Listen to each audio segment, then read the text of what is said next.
Hello and welcome to the Knicks-Verse. Tonight we have a very special guest, actually our very first guest in the Knicks-Verse, JD himself, the man, the legend.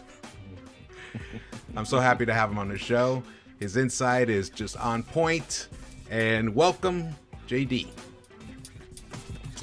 Thank you, George, for having me, share this, this segment with you. I'm honored to be here. And let's get to it. All right. Yeah, let's get to it, man. Big win today. Even though OKC was totally depleted, it was a must win. We've seen, the Knicks of last year would have easily dropped this game. They just didn't seem to rise to the occasion last year. But this year is a totally different story. Randall had an awesome rebound game from the Milwaukee game, which he admitted that he has a history of having his first game after the All-Star break. It's always a down game for him. Even though he did try to fight through it, he just couldn't do it for some reason. But he certainly did tonight. He got a triple-double. Actually, today. They played earlier today. But the story was RJ Barrett, Broadway Barrett. Yes, he career high game, career high in points. His 7th straight game where he shot 50% or more from three, and it was a big game from him in a much needed win. As you mentioned, it was a must win. It's our second game of a 4-game road trip as we now embark to Brooklyn to play the Brooklyn Nets and then the Philadelphia 76ers. That's a journey. That's a deadly back-to-back. And it's on what were you thinking, TV. NBA? National TV too, so everyone's going to be up for that. And after starting, the second half with a blowout loss, there was a lot of question marks going into this game. There's a lot of concerns going into this game, being that we have also some players that are out with Mitchell Robinson and Derrick Rose, and today with Elfrid Payton. This was a much needed win. It was a good win. We have we had some great performances from Julius Randle. RJ Barrett quickly contributed. Alec Burks contributed. Reggie Bullock gave us 4 3-pointers. So overall, it was an overall good win, and now we hope to keep it going against Brooklyn. Yeah, that Brooklyn game, God, that is such a. It would be fantastic if the Knicks could pull an upset. Could pull an upset on Monday. I think it's possible. I think it's possible too. I think you're going to see more like a Clippers effort, the way we played the Clippers. I think we'll be in it for 3 quarters. It's going to come down to will we have enough for 48 minutes. I think you'll see a similar effort, national televised game. Even as we're depleted, they don't have Kevin Durant. Yeah. So I think it'll balance out, and we'll see if we'll need RJ to continue, and we'll need Randall to continue, and we'll need everyone to step up. We will. it has to be a complete team effort to overcome, the Nets. What Harden, Kyrie. Yeah, we're not going to have KD, thankfully, to deal with. But I didn't see the game, but Nets only won by 5 tonight. They barely beat the Pistons, apparently. Did you catch any of that? I saw some of it. It's hard to say in the NBA this season. You've seen so many weird things. The Pistons have actually, they're having obviously a horrible season record-wise. But a lot of their wins have come against top teams. And so, you can look at it as simple play down to your competition. Because I'm sure they'll get up for the Knicks. I would like to believe they believe they're better than us, but they'll say no. But national TV and the whole New York thing, and that was KD played that game. I don't. He had a decent game. Yeah. But yeah, I remember that. Yeah, it just didn't really feel like the Knicks were ready for that one, but I think they're going to be ready. This coming off OKC is a great prep in a lot of ways, because if they'd come off, if we didn't have this OKC game in between the Milwaukee game and the Nets game, I just the momentum would have been rough. That's why tonight was what it was. I don't know that it would have mattered who the opponent was. I think thankfully it was the Thunder, because again, we have 2 more games on this road trip, and then they're against top teams. And so I know we're most likely going to play the Sixers without Embiid, and we'll see on Simmons. But it's still going to be a tough game. So I'm excited about Randall's game. He had a triple-double, and I talked a lot about the need for him to be and kind of solidify his all-star status going into the second half, because now we're going to play top-notch competition. Teams are now going to put more emphasis on their game plans, and now everyone it's that playoff push mentality now that all the other teams are going to have, that the Knicks have been having so far. Yeah, we've been playing that way with Tibbs. He's definitely drilled it to the team. If you've seen his approach and the way he's managed the rotations and the way he's distributed the minutes, and the mentality he's tried to instill on the team, every game is a playoff game atmosphere for us. But now we're going to play teams that, a lot of these top seeded teams in the first half, sometimes they are experimented with rotations and some lineups. And in the second half, they ramp it up. And so, we're going to see a big effort from the Nets. We're going to see a big effort from the Sixers. And we're going to need Randall. He is our best player. He's our all-star. And RJ, I'm so excited about RJ, George. Oh, man, me too. Let's should we just dive into the RJ talk? Yeah, let's do it. Because he's the career high guy. He is the career high guy. Today he had his career high finally, and I watched the post-game interview, and apparently Julius was the one who was pushing RJ to break that 30. And he even fed him the last assist for it. I think he got the and one, I believe. Yeah, he did. He got the and one on in the paint. Oh yeah, because he was stuck at 29 points, and then he got the and one. Yeah. Yeah, they got up to 31, and then he finished with 32 points. I mean, listen, that's from Randall's standpoint, you could, that's a little bit of leadership there. I know it's a little bit of, hey, get your numbers, but you can see why he's developed some leadership skills. He's trying to also boost up the confidence of RJ. This is RJ's first 30-point game. It's crazy to think that. Right, that's what I'm saying. You know how many players? I mean, this is not a 40-point milestone or a 50-point milestone we're talking about. Talk about a 30-point milestone. I think, wasn't it like his career high when he scored 29? So he didn't even have to score 30 to get a career high. Yeah. So that's crazy. So I'm excited. Just a few weeks ago, people had him as a 6-man, and now you're not hearing those people. Talk so much. We got the receipts. Yeah, I saw all the RJ tweet. haters. George has all the receipts. They're quiet. It's crickets. It's crickets right now out there, and rightly so. Because if you come out trying to hate on RJ right now, you're gonna look like a fool. I knew they were gonna look like a fool regardless, because I had this instinct that this kid, despite what we see, that he doesn't seem to have that incredible athleticism, and his speed isn't, he's not a burner. He doesn't have the incredible lateral movement. He doesn't have that vertical leap. But I heard that in the pre-camp that he had the highest scores after Obi. Did you hear about that? But the vertical leap and all that. And I was like, wow, I was a little surprised. So I think there's a bit of deception about his game, which he's using now to his advantage.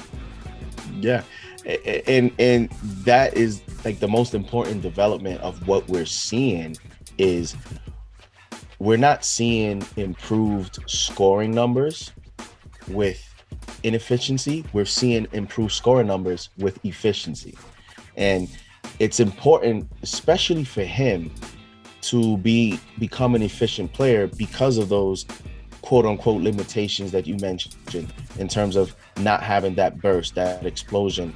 Right now, he's trying to improve in terms of finishing around the basket, finishing against taller defenders, trying to create his shots against strong defenders, right? So when you have those limitations, you counter that with, becoming efficient, hitting open threes, which he went 3 for 6 tonight. He's shooting over 50% over his last 10 games from the 3-point mark. He's also not chucking threes. It's not like he's, shooting 8 or 9 threes. He is staying within his game. So even when he's having a game, he's going 2 for 4 from the 3-point line. He's going 1 for 2. He's not saying to himself, okay, I've made 2 threes. Let me continue to shoot the threes. No, he's staying within his game. And that's a big mental development for him, where he is understanding where to get on the floor, what spaces to get to on the floor in order to get the most efficient shots that he can for his game.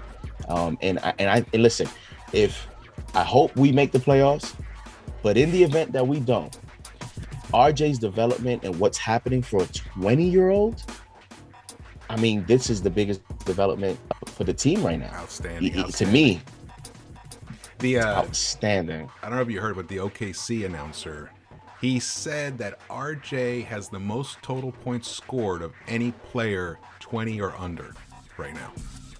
That's more than Zion, more than Ja.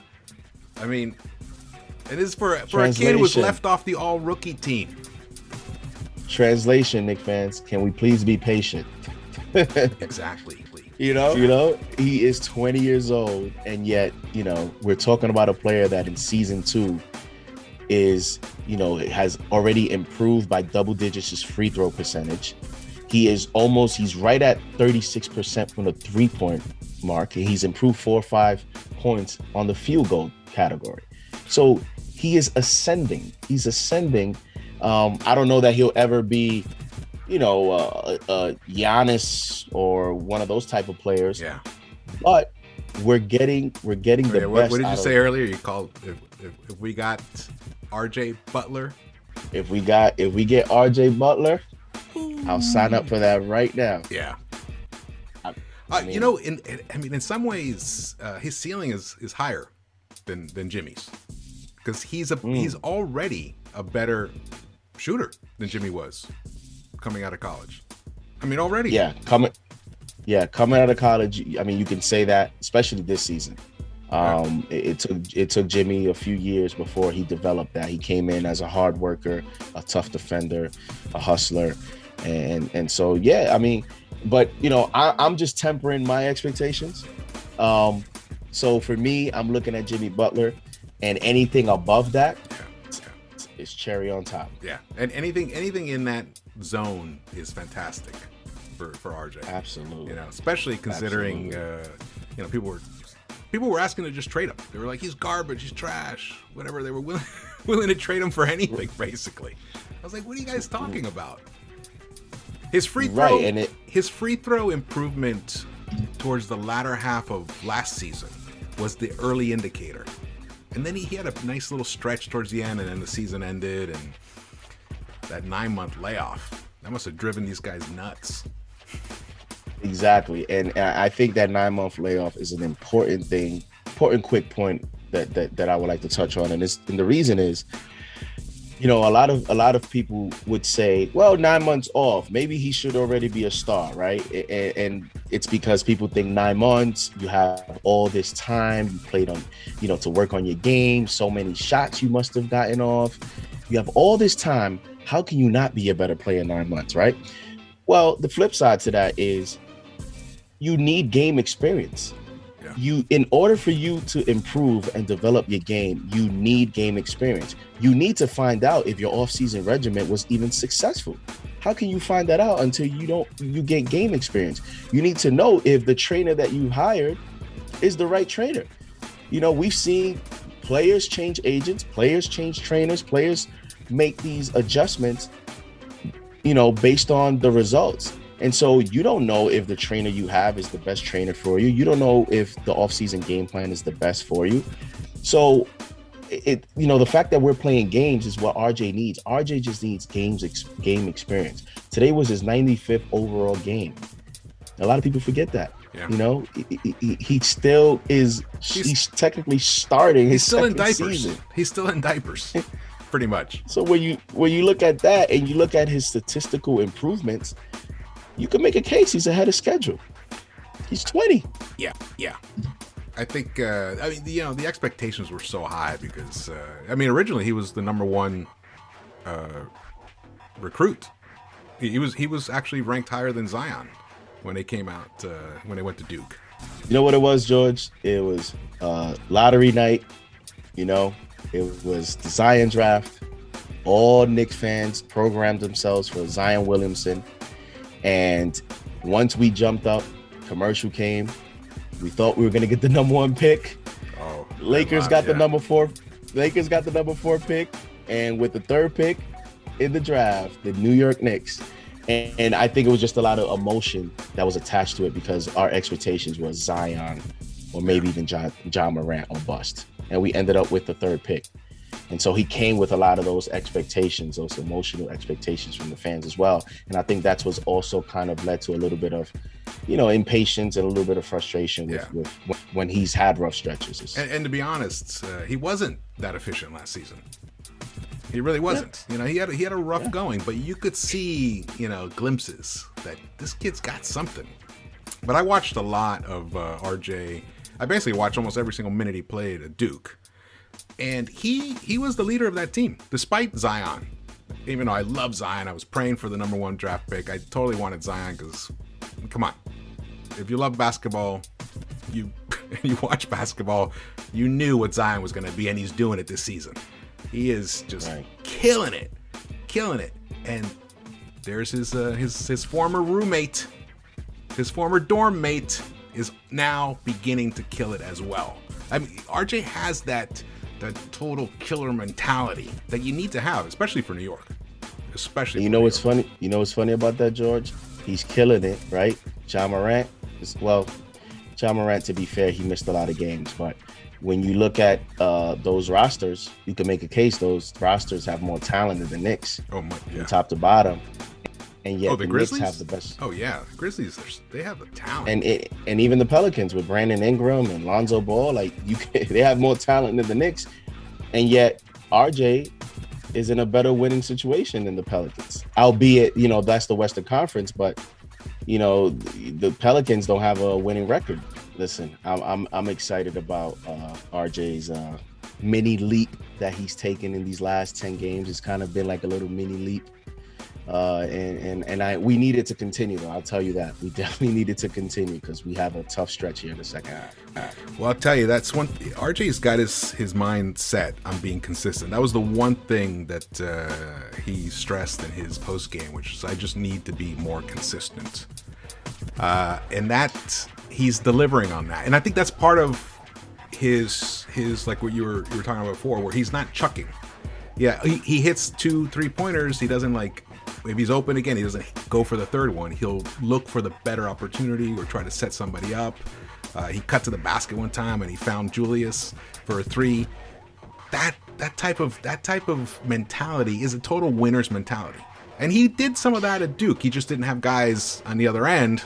Cam just wasn't hitting that year, and the other kid, Jack White, I think also was supposed to be the 3-point specialist. I think he shot nothing. So now he's finally got people on the other end, and fortunately tonight it wasn't Elfrid Payton in the corner that he was feeding for a almost air ball. Your guy. I had to put a little. Wow. The most I think the most encouraging part of also this run that RJ's going on is, we said in the past that he needs a point guard. He needs this. He doesn't have the best spacing in the world on this team right now. No. He's going through a lot of changing situations because of, Rose is out, then Payton is back, then Payton's out, then Frank is starting, then now Quickly starting. He's going through all these changing environments, and yet he's he has remained consistent in his approach. And I think that's very important. And that's one of the most encouraging signs that we're seeing right now. Shooting 55% from three in the last 12 games. That 3-point shot. I wonder if this is like just a temporary streak, or this has become the new RJ. Well, I don't know if 55% is the temporary streak, but what he's doing is, and also, you know, someone could say, well, you know, that's a high percentage. He's not shooting a lot. Well, that's on 3 attempts. 55% last 12 games on 3 attempts. But he's making just enough to keep the defense honest. And you know, a lot of coaches say that, you know, when if you have a weakness, especially shooting the 3, can you make a few? You know, can you hit 1 or 2 and be efficient enough to where the defense at least, you know, has something to think about? And I think that's what he's doing. I think that's all he needs to do. Yeah. He doesn't need to shoot more than 3 attempts. Continue that run. Just hit 1 or 2. And whatever the numbers are is what they will be. But I think, yes. And those numbers will go up too. You know, as he gets more and more comfortable, the 3 attempts will become 4, then eventually it'll become 5. If the spacing on the floor stays the way it is now, if we keep certain people off the floor. 5 is good. 5 is good. 5 is good. I think 5 is good for him. I think this guy, I feel pretty confident that he's gonna continue this. Maybe not at this, you know, pitch that he's at right now. I mean, he's just lighting it up, and he's just getting hotter. Though I do hope for the next couple of games he maintains this, you know. But he's gonna have a little downturn here and there. That's what young players do. But he has that determination, you know, that focus. It's not gonna push him off his game the way that it happens to other people. I guess we need to talk about who started at the point today. Mr. Nilikina. Wow. Do we have to? Well, you know. Well, you're a Frank fan, so I am a Frank fan. I am a Frank fan. I've always been a Frank fan. You know, but he's definitely frustrated me from time to time. The injuries actually have been the most frustrating part of it. But he seems, at least now, he's healthy on the floor now. But today, he really blew a golden opportunity today.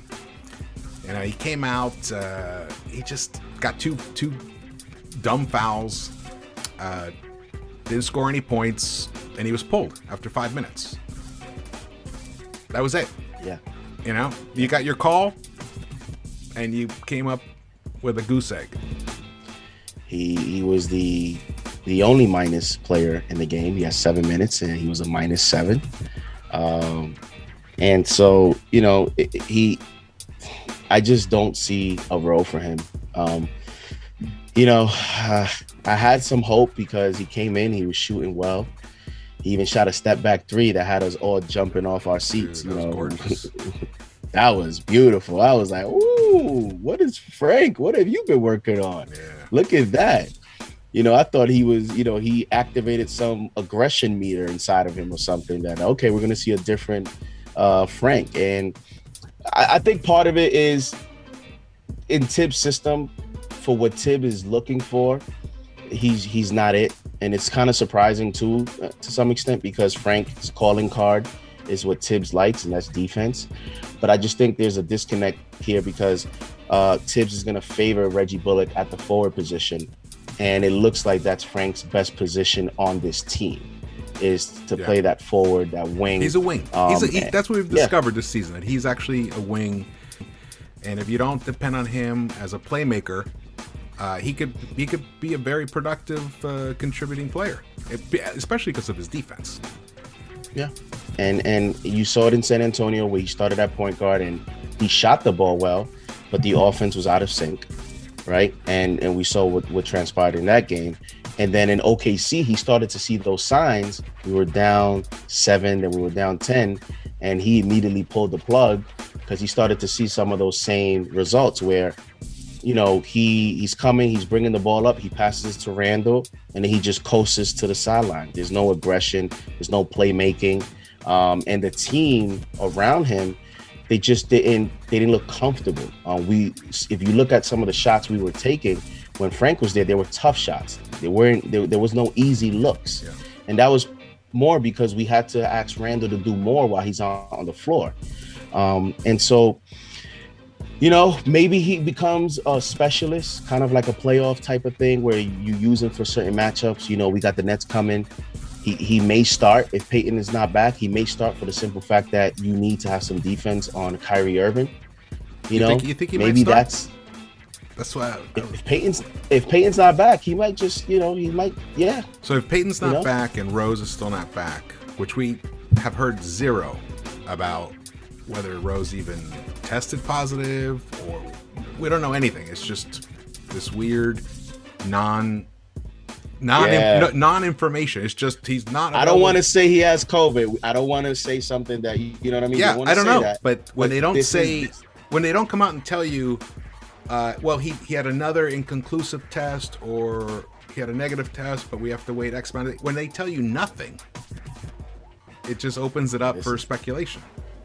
Yeah, because now that this time frame fits a COVID, kind of like a COVID schedule, COVID time frame. So, but if he doesn't, it looks like he's gonna be out, and Peyton is a wait and see. If Peyton is back, Peyton's gonna start. Your boy is gonna start, George. It's just because I see Peyton kind of like Reggie Bullock. Every time.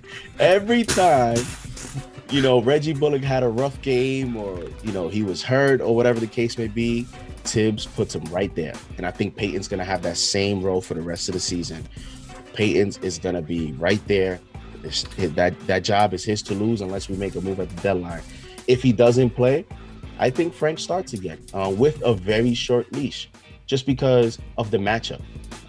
It's against Kyrie Irving. You want to have some length. You want to give Frank some minutes because you don't want Kyrie to get off to a confident start. Kyrie is a rhythm player, and Kyrie is a very streaky player as well.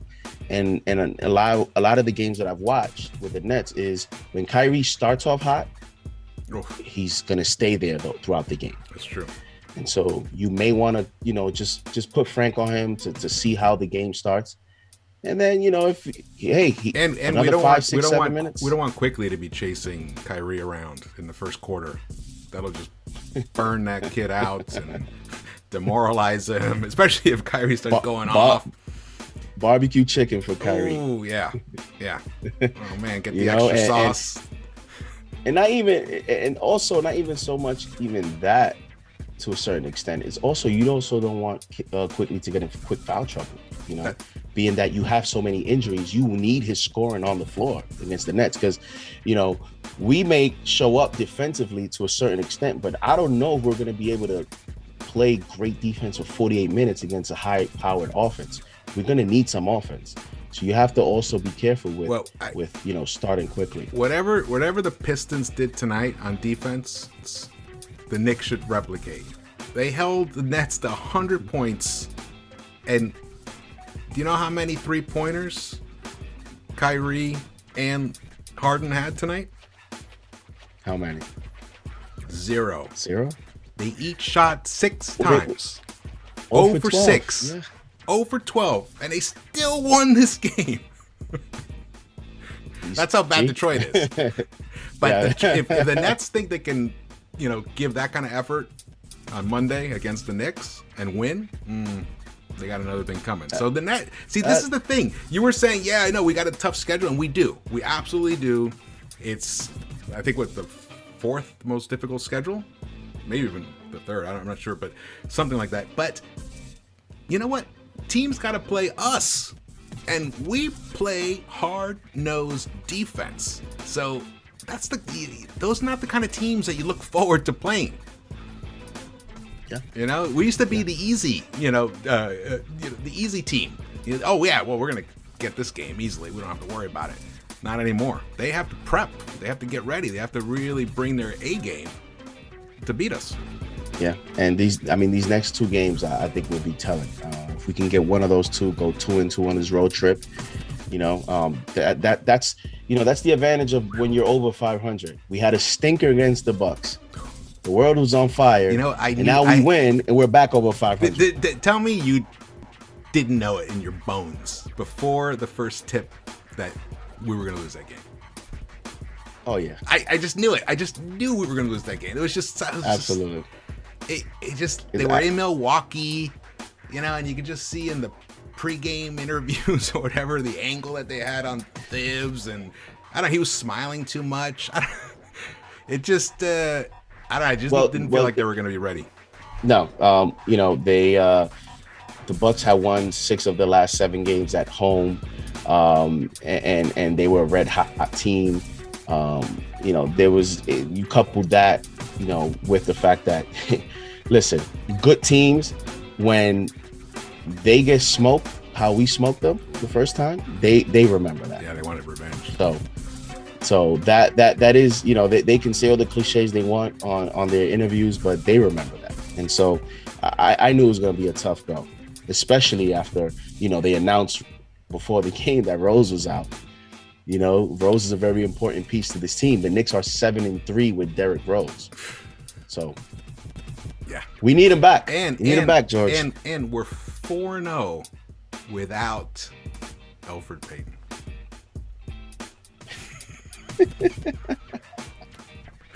You really did your research on that stat. I have. Well, I did that whole video. I've done 2 about Elf now. I did a side-by-side comparing Elf to Rose because I wanted to debunk all this, crap, basically, that, he's in there for defense. Sorry. We saw the numbers. It's just there.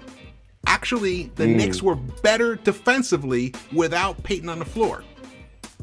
Wow. Yeah. So I don't really, the rationale or the argument for why Payton should start is just, especially now with Rose on the team. Before we had Rose, what did we have? We had Quickly, and I wanted Quickly to start from the standpoint of let's get him out there. Let's let him face the music. Just get him out there. Let him screw up, but let him also get a taste of what it's like to lead a team. And also, it's not like he would be on a starting unit without other playmakers. There's RJ, handles the ball. He's a playmaker. Actually, almost every game they start out with at least, I think, the first 2 or 3 possessions, RJ's the one who runs the offense. And then there's Randall. So it's not like it's all on Quickly. It would have been all on Quickly's shoulders to run the whole offense. And I was like, if we do this earlier, before we have to get into the playoff push, then he can kind of work out the kinks then. It didn't happen. They brought Rose in. And it's too late now. Yeah, and now it's too late. But we still have an issue because Rose he can't give you more than 25 minutes a game. Effectively. Well, not in Tibbs' world. Yeah. So Quickly's going to still get a lot of minutes at the point. Let's see. With everyone healthy, again, the other night, Tibbs played Rose over 30, I think he was like 33, 34 minutes. And we all know if this is not a legit injury, this is kind of like this health protocol stuff. It's not a knee injury. It's not an ankle injury. So, once he gets back and Payton's healthy, playoff time, rotations are going to shorten. You're going to see Obi not get minutes, in my opinion. I think Obi's going to be phased out of this rotation once we get closer and closer. And these games start to get, more competitive here for the stretch run. And so I'm hoping Quickly gets a lot more minutes, but, I think it's a wait and see approach just because of the way this organization and Tibbs specifically has valued Elfrid Payton. Well, I'll tell you, tonight, Quickly was a key. He helped kind of jumpstart the offense tonight. Because, in the first quarter, the Knicks got off to a sloppy start. OKC actually got out. What was it? They got an 8-point lead, even a 10-point lead at one point. Yeah, 10-point lead. Yeah, Quickly came in, boom. I think he hit 2 3-pointers, and that immediately kind of stopped that momentum that OKC had. And that's the beauty of him. Because when he hits those, it's not like the psychological difference between when a Quickly hits a three like that and an Elf hits a three. It's like with Elf, you're just like, wow, well, that's his one for the game. But with Quickly, you're like, whoa, he's on tonight. He might hit 6 tonight. It's and then the defense is thinking the same thing. That's a great point. Yeah, and they're like, oh shit, now we gotta key in on this guy, and they start doubling him as they cross the half-point line. And it's a completely different dynamic to the offense. Quickly hit 9 of 16 today, 3 of 8 is 3-pointers. He even got 4 assists tonight, which for him that's good. Sometimes he gets 0. That's a milestone, you know. So, but that's a great point you mentioned, because since you mentioned assists, sometimes people get on him sometimes about shooting the ball too much and looking for his shot too much. But I think, in a game like today, that's what you needed. You didn't really you needed him to come in. We were already down. You needed to come in and score. And when he hits those 2 threes, it gives a jolt to the rest of the team.